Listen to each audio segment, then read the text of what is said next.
let's talk about the KuCoin hack. So for those who don't know, KuCoin got hacked this week or last week, and they lost a bunch of money.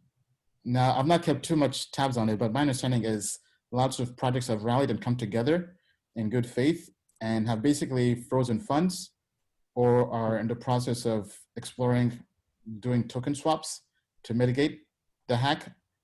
So the question of the day is, what do you think of the KuCoin hack? And the options are not your keys, not your coins, or love the way they handled it, or not using KuCoin again, or four, never use KuCoin. You should have put a Trevon James shout out there and been like, you kind of lost your money. You know? All right, so Maddie, I mean, your take?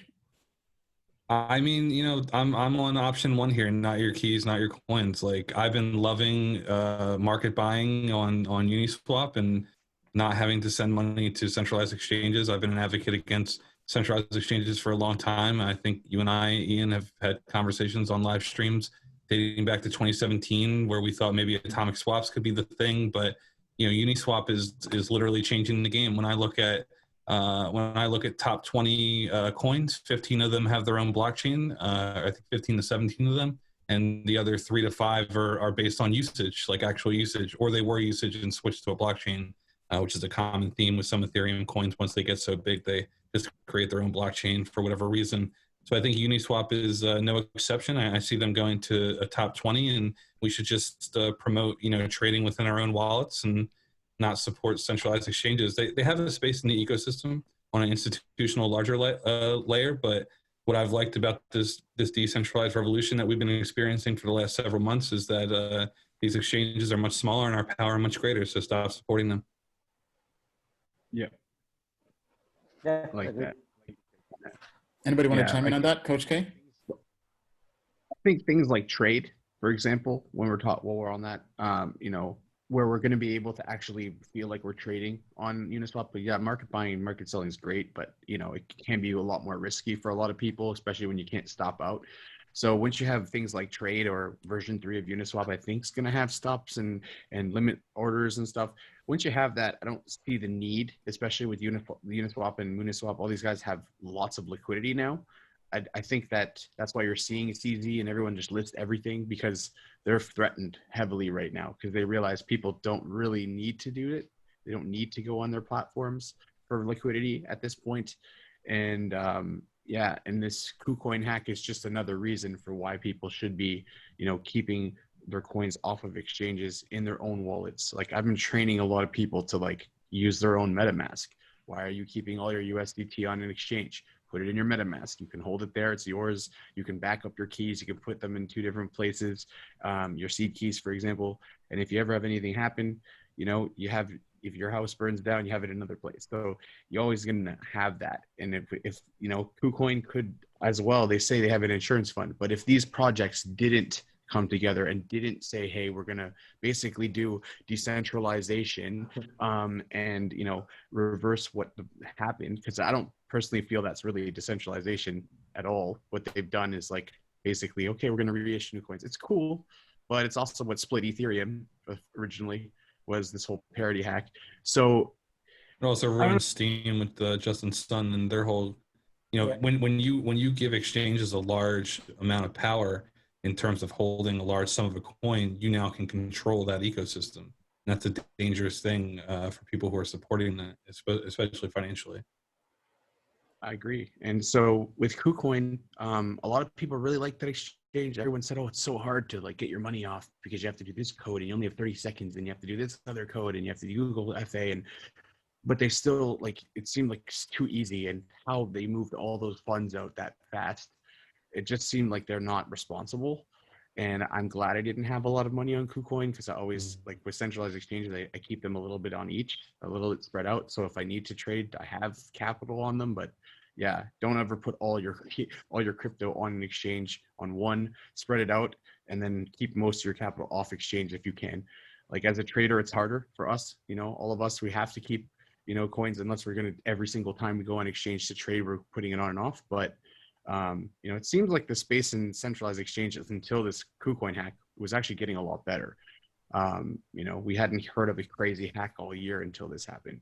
Well, the But Binance hack was earlier this year, and we still haven't gotten a reasonable answer for either of their two hacks. And on top of that, you hear KuCoin had just recently signed up for liquidity insurance on their coins. So, you know, how far can we trust these centralized entities who are not above, you know, designing potentially sophisticated operations to liquidate their own funds? I trust none of them.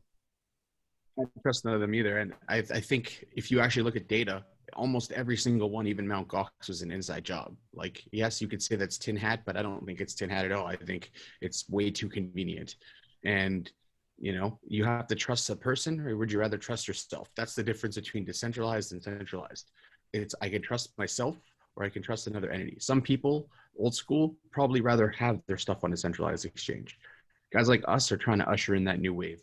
And I think that that's why we're all here. This is what we're trying to help people understand. It's about control of your own assets, your own funds, and no one can take them away from you. The government can't freeze them. They're yours. So that's my opinion on the KuCoin hack. Don't trade on a centralized exchange if you don't have to.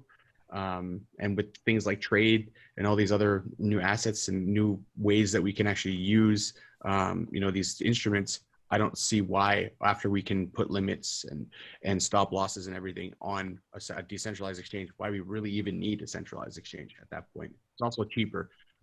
So you win every way, other than Ethereum, obviously. Yeah. And then Pedro, your thoughts on the KuCoin hack? Yeah, obviously, I agree with both you guys. I mean, not your keys, not your coins, obviously. So keep most of your funds out of exchanges. That's just the best practice.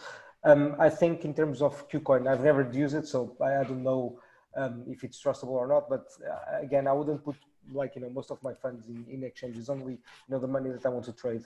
Apart from that, I think another problem, I'm not going to say problem, but you know, as Coach K was saying, we're talking about decentralization because, like, for example, Ocean and a bunch of the other protocols that got hacked, they literally stopped the contracts and, you know, froze funds.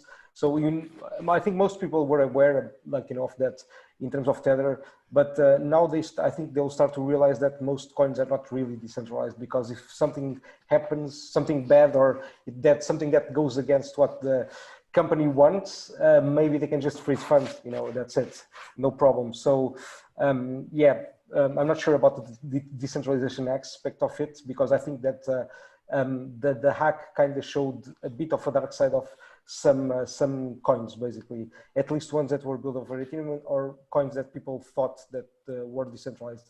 And I think that's something that we're going to start to see more and more. And again, I think it's the hack is, you know, it's about incentives, right?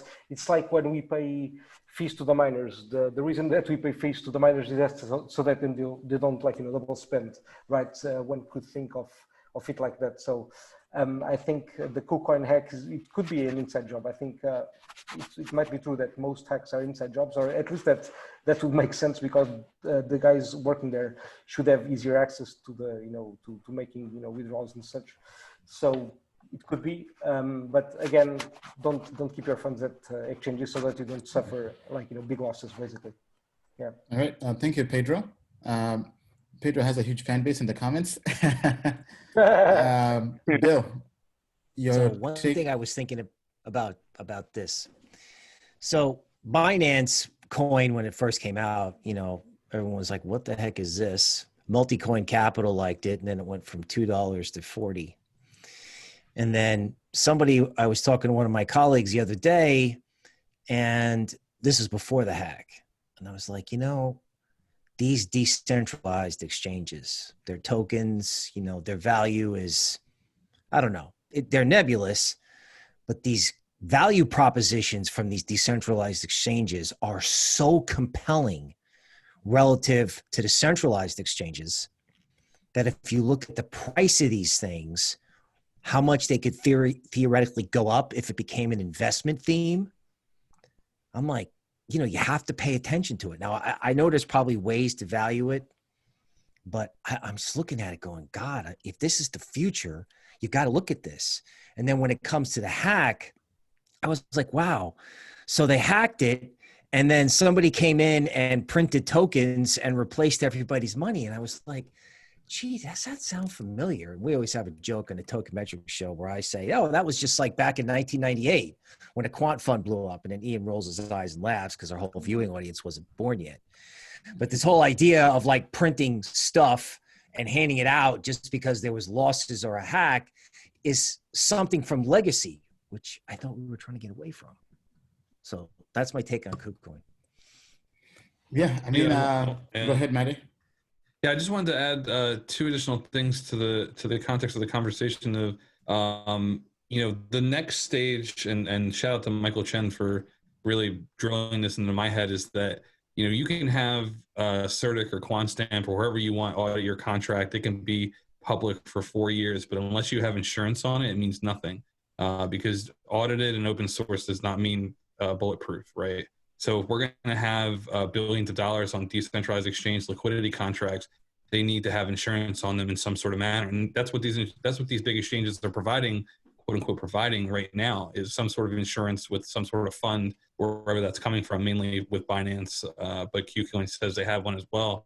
And the other thing I think that was the buried headline of this entire thing was that people were talking about how Tether can just take back the USDT that was taken from KuCoin. So what does that mean when you have $15 billion under asset, that one company can be a centralized failure to crypto by just recalling a bunch of money? That's an external threat that we're not even talking about today for an exchange that pretty much has been irrelevant for the last 2 years. Yeah.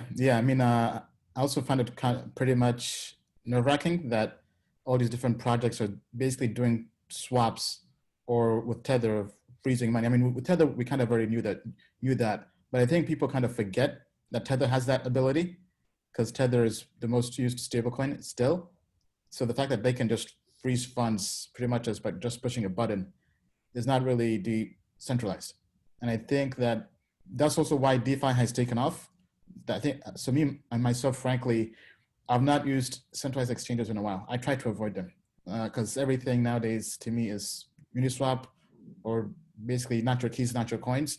If I have to go into an exchange, I hate it, because even the convenience, like DeFi has really taken off, because now anybody can just open up MetaMask and boom, done, right? One push to trade, very, very easy. Now centralized exchanges are becoming, they're adding additional friction. And now when you add on the fact that they can now get hacked, and not your keys, not your coin, and all these other centralized entities are beginning to get bigger and bigger in crypto, I think it becomes tougher for people who believe in the ethos of DeFi and the ethos of owning their own keys, because there has to come a point where I think the community has to decide what to do. Like, do they go fully centralized and stop preaching about not your keys, not your coins, or do they go all in on DeFi and Uniswap becomes the biggest exchange and people don't look back at centralized exchanges?